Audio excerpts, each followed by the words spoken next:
Hola, buenas. Gracias por la invitación.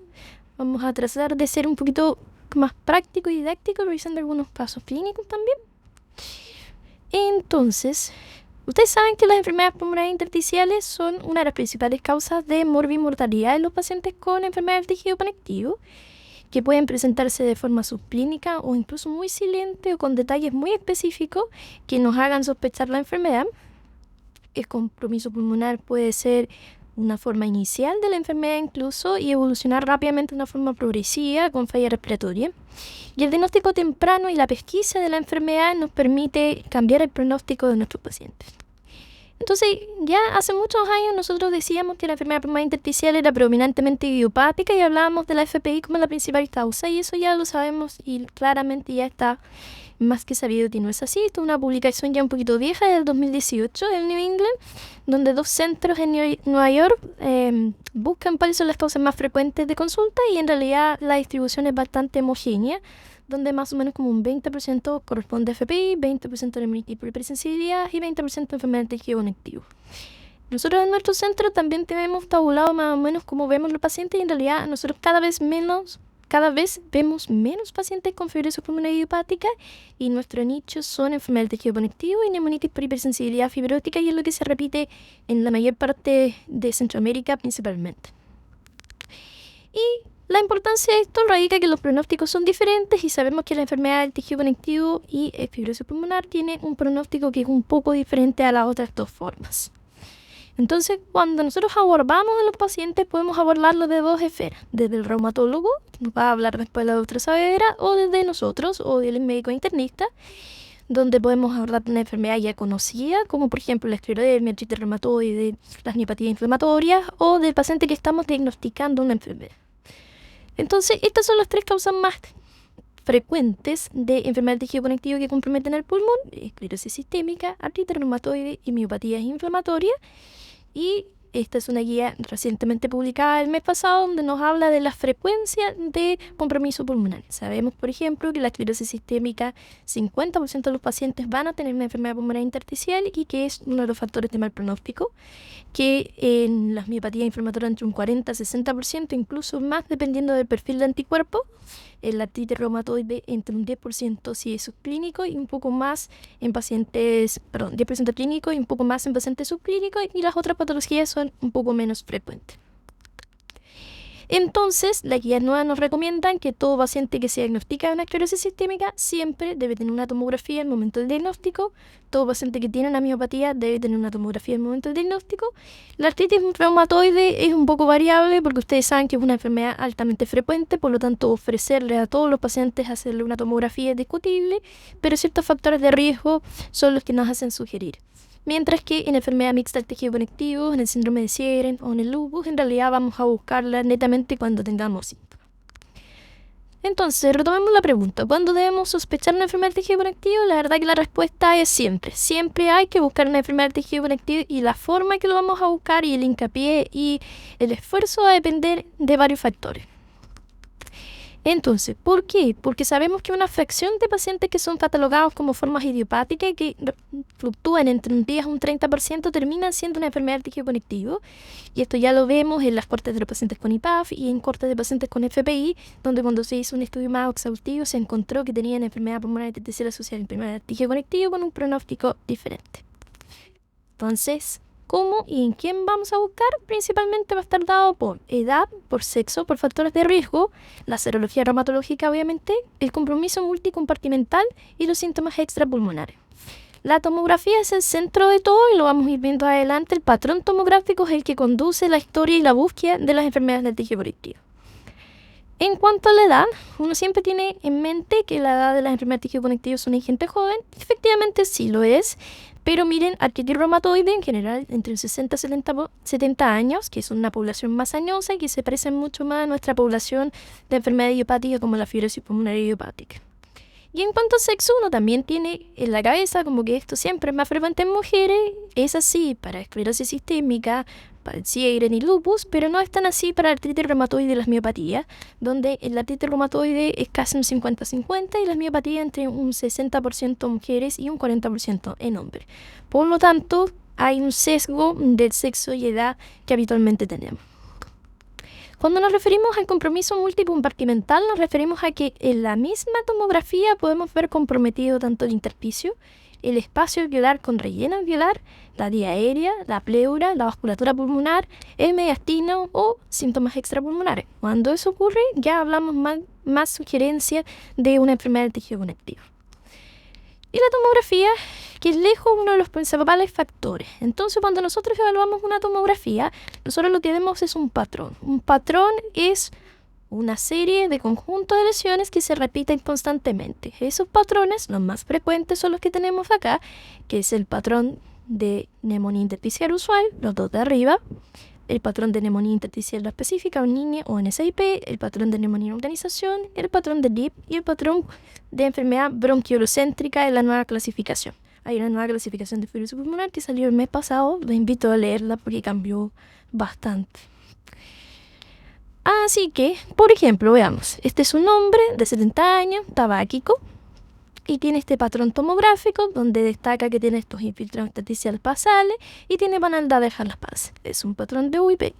Entonces, un hombre de 70 años que fumó, uno lo primero que piensa es fibrosis pulmonar idiopática. ¿Tenemos que buscar enfermedad del tejido conectivo? Sí, pero vamos a buscar lo que más podría producir ese patrón.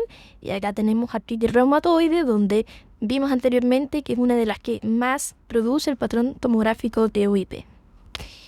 En esta tabla, por ejemplo, vemos que en global el patrón tomográfico de UIP se observa en un 28-30% de los pacientes con enfermedad del tejido conectivo y lejos la artritis reumatoide, 40-60%, y las vasculitis ANCA son las que generan más frecuentemente este patrón. Por lo tanto, en un paciente con UIP, uno va a buscar dirigidamente esas dos patologías. Veamos este otro caso. Esta es una mujer, esta vez de 65 años, no fumadora, y tiene esta tomografía. Tiene nuevamente un reticulado intersticial, predominantemente basal, tiene mucho panal de abeja, y cuando uno ve los cortes coronales, tiene este signo que se llama signo del borde recto. Entonces tenemos panal exuberante, que es el panal que ocupa un mayor espacio de volumen del pulmón, signo del borde recto, cuando yo puedo delimitar estrictamente entre la zona del pulmón dañado y la zona del pulmón sano. Estos signos son signos indirectos en un patrón de UIP que sugieren enfermedad del tejido conectivo. Y ustedes, como ven en esta tabla, los pacientes que tienen signo de borde recto, 20-30% fueron vistos en enfermedad del tejido conectivo, mientras que en FPI es mucho menos frecuente. Y lo mismo pasa con el panal exuberante, donde es más frecuente en enfermedad del tejido conectivo y menos frecuente en las formas idiopáticas. Entonces, ante estos dos patrones, buscamos artritis reumatoide. Entonces vamos a buscar dirigidamente poliartralgias, artritis matinal, poliserositis, ¿cierto? Y vamos a pedir como estudio serológico básico, por lo menos un ANA, un factor reumatoide, un CCP.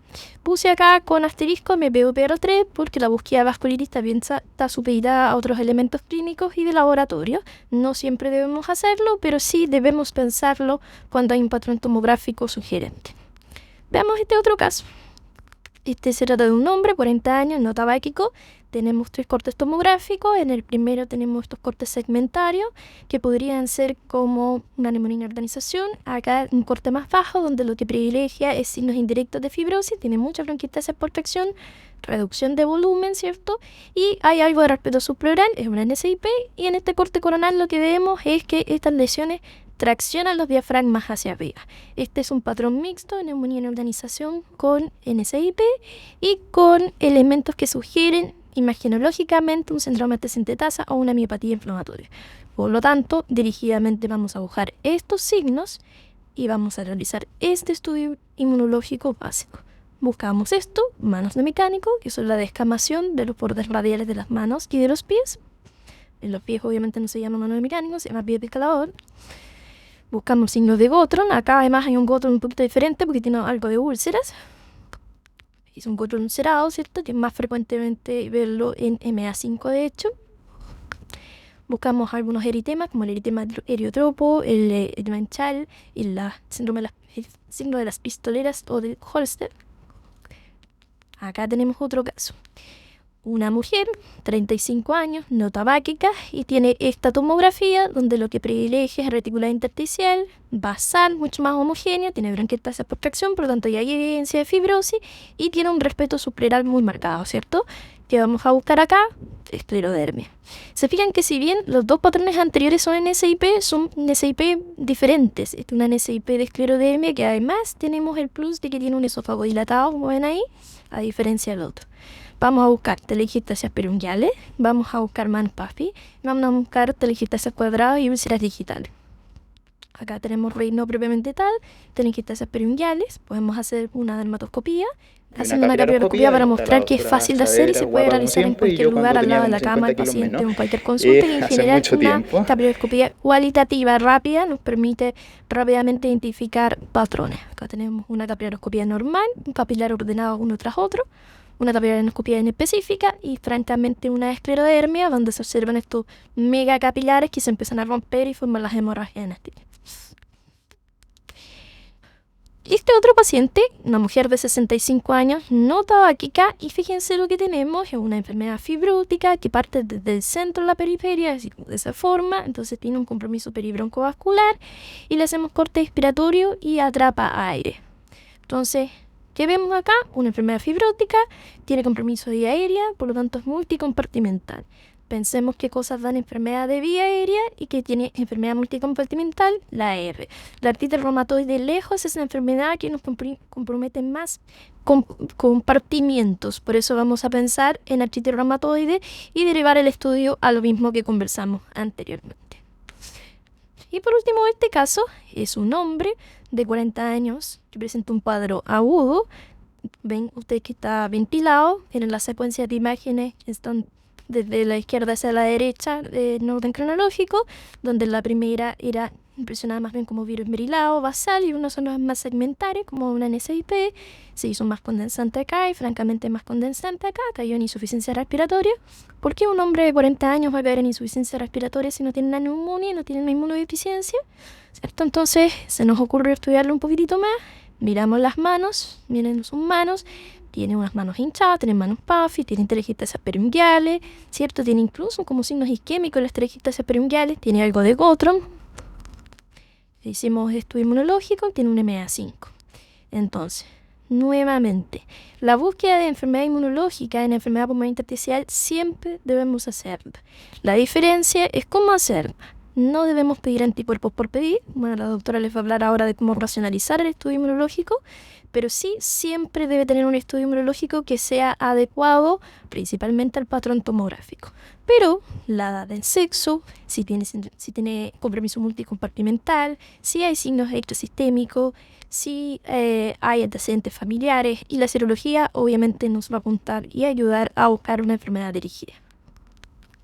Como conclusión, la EP constituye un diagnóstico de descarte, ¿cierto?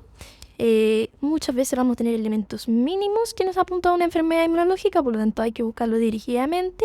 Y por favor, les explico que debemos ser racionales con el estudio inmunológico, porque la verdad que cuando solicitamos estudio inmunológico a destajo, después no sabemos interpretarlo y ahí es donde entramos en problemas.